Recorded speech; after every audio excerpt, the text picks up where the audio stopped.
Bro, the whole saga of ToSlow is like one of those Roblox stories where you log into a game thinking it's gonna be chill, but then out of nowhere you realize you just stepped into some brain rot obby with invisible kill bricks. That's literally his career right now. Dude started with clout, numbers, subs, and all that shiny flex energy, but slowly got exposed piece by piece until the whole thing crumbled like a bad Bloxburg build. Like, you ever see someone grind all the way up and adopt me flexing neon pets, but then you find out they were just scamming kids out of their ride potions? That's ToSlow in a nutshell. Robloxified. When he first popped off, he had the kind of views that would make any small creator foam at the mouth. 5 million subs is not some light work, like bro was out here in the Roblox YouTube ecosystem, eating up the algorithm with MM2, Blox Fruits, and those grower garden vids that Gen Alpha eats up like free Robux codes. But then, instead of just vibing and keeping it real, he dipped into the sussy lane. Fake giveaways, live streams that were just bait, and scamming fans who thought they could trust him. And the wildest part? He thought this was sustainable. Nah bro, Roblox might be full of kids, but even Gen Alpha can smell when something's off. Now this final chapter of his doll really shows how deep the rabbit hole goes. Like, not only was he scamming, but the man was also plotting like a Roblox villain. We're talking full-on group chats, shady alliances, and pulling up with receipts that show he wanted to take down Parlo by straight up inventing lies. Imagine trying to expose someone in Tower of Hell, but instead of skill, you just no-clip your way through and then scream. See? They cheated. That's ToSlow's playbook.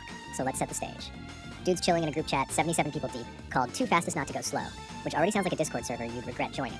Members include Zero, Nival, some 77 stands, and of course ToSlow himself. Instead of being like, yo, let's collab on some banger vids, the whole chat was literally a plotting ground to smear Parlo's name. And it wasn't just casual trolling, it was straight up reputation demolition attempts. They were trying to slap Parlo with the worst accusations you could imagine, with zero proof, just tossing around nonsense like kids in Brookhaven making up fake roleplays. And here's the kicker, ToSlow wasn't even slick about it.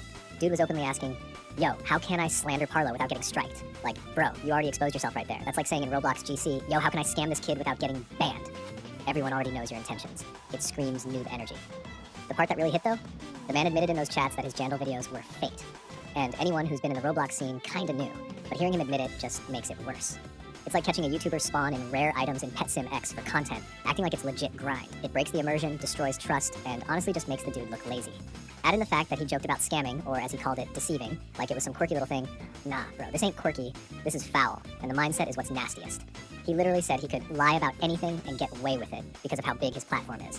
That's not even Roblox brain rot, that's main character delusion. That's the type of stuff you'd expect from a toxic clan leader in Bed Wars, thinking he's untouchable just because he's got stacked gear. But we all know what happens next. You get snowballed off the map by some random with zero armor because you let your ego blind you. That's what's happening to ToSlow right now. The ego was bigger than the skill. Now, let's not forget the fans. Victims popped up in droves, people who donated in streams just to get ghosted. Imagine dropping Robux or cash on a super chat, thinking your idol's about to notice you, and instead you get brushed off with your joins are off when they weren't. That's brutal, especially when you're a kid looking up to this creator.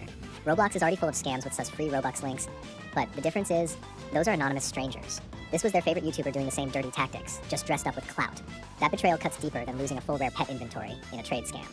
But back to the group chat. It wasn't just petty insults. ToSlow doubled, tripled, even quadrupled down on his fake claims. Every time doubt crept in, he just reinforced the lie harder. That's like trying to cover up hacking an arsenal by saying, nah bro, it's just skill, while your aimbot snaps are literally obvious on screen. It's desperation mixed with arrogance. He even leaned on other people to script videos for him, meaning he couldn't even put in the work himself. Outsourcing your slander? That's peak lazy villain arc energy. And the allies he chose? Man, he surrounded himself with some of the worst names from the Roblox drama sphere. People already known for false allegations and shady behavior. It's like willingly queuing up with exploiters in Bed Wars and then acting surprised when the entire server reports you. Bro cooked his own downfall by association alone. The whole time, instead of dropping a proper response to the allegations, ToSlow stalled. Months passed, no video. He kept hyping up that he'd respond, that he'd drop something fire.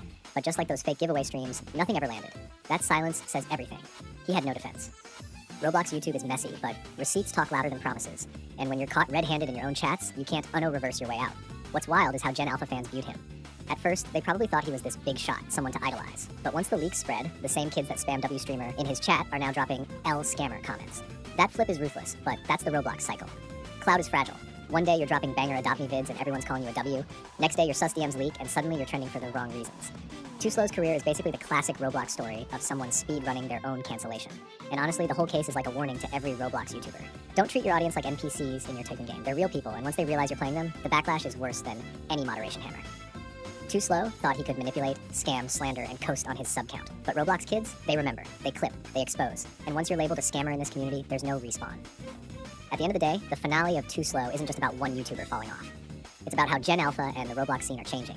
These kids are way more online, way more aware, and way quicker to cancel than people think. You can't scam or fake your way to the top anymore without someone screen recording it and blasting it on TikTok.